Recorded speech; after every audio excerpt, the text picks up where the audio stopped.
Got home from a business trip and noticed my slippers were still wet. I asked Mary if we'd had anyone over. She froze for just a second, then laughed it off. Come on, you know I'm terrible with people. I just like quiet weekends at home. Isn't that what you always said you loved about me? That I'm so low maintenance? I gave her a vague smile and waited until she left to go shopping. Then I went through the apartment, room by room. Someone had used my razor. A pair of pajamas in the closet had been worn. But the kicker? The box of condoms in the nightstand was completely empty. 2 days, 12 condoms. Guy had stamina, I'll give him that. I swallowed my anger and pulled out my phone. Get me all the security footage from our building for the past 2 days. And keep it quiet. Next day at work, the footage was already in my inbox. I clicked it open and scrubbed through. Clear as day. Time stamped down to the second. Starting 3 days ago, some guy had been coming and going from my place. A lot. The last clip was from an hour before I got home. The elevator opened. He stepped out with his arm around Mary's waist. They stopped right outside our door and kissed. Long, slow, the kind of kiss where you can't tell where one person ends and the other begins. Mary's hand slipped inside his coat. I'd never seen her like that. So eager. So hungry. I knew exactly who he was. Dean Gilbert, Mary's new assistant. I'd seen his resume. 25, fresh back from some program overseas. 6'1", with the kind of face that gets you places. The video froze on him kissing her neck. I closed the window and leaned back. That's when someone knocked. 2 quick raps. Come in. The door opened, and there he was, Dean Gilbert, in a fitted light gray suit that showed off his height, every hair in place. His eyes had that cocky confidence you see in young guys mixed with something lazier, almost smug. He was holding a folder. Chairman Dickerson. His voice was all business. President Henson asked me to bring over the year-end bonus list for your signature. He walked to my desk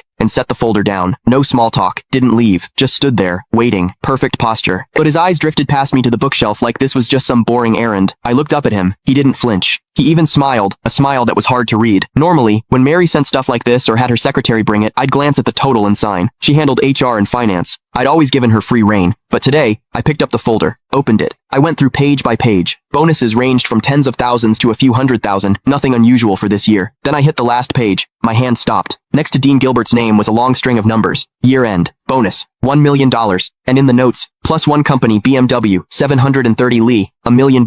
A BMW 7 Series, for an assistant who'd been here less than 6 months. I stared at that number for 2 seconds. Then I looked up. Dean was watching me. That little smile had gotten bigger, and there was something in his eyes, now impatience. Chairman Dickerson, is there a problem? His tone was still polite, but there was an edge, a push. Miss Henson is waiting to head out. He made sure to emphasize those last words. I picked up my Mont Blanc pen and uncapped it. The tip hovered over the signature line. Didn't touch down. Mr. Gilbert, you've been with the company about 5 months now, right? My voice gave nothing away. 1 week shy of 5 months. Quick answer. Smooth. I said nothing. I signed. Thank you, Chairman Dickerson. He took the folder back, flipped to check my signature, then closed it. And right as he turned to leave, I caught it. His lips moved. Fast and silent. No sound. But I could read it clear as day. 3 syllables. Old bastard. He didn't even bother closing the door behind him. I stayed in my chair. Didn't move. The pen cap clicked back into place. Sunlight streamed through the window, falling across my desk. Almost too bright. I buzzed my secretary. Chairman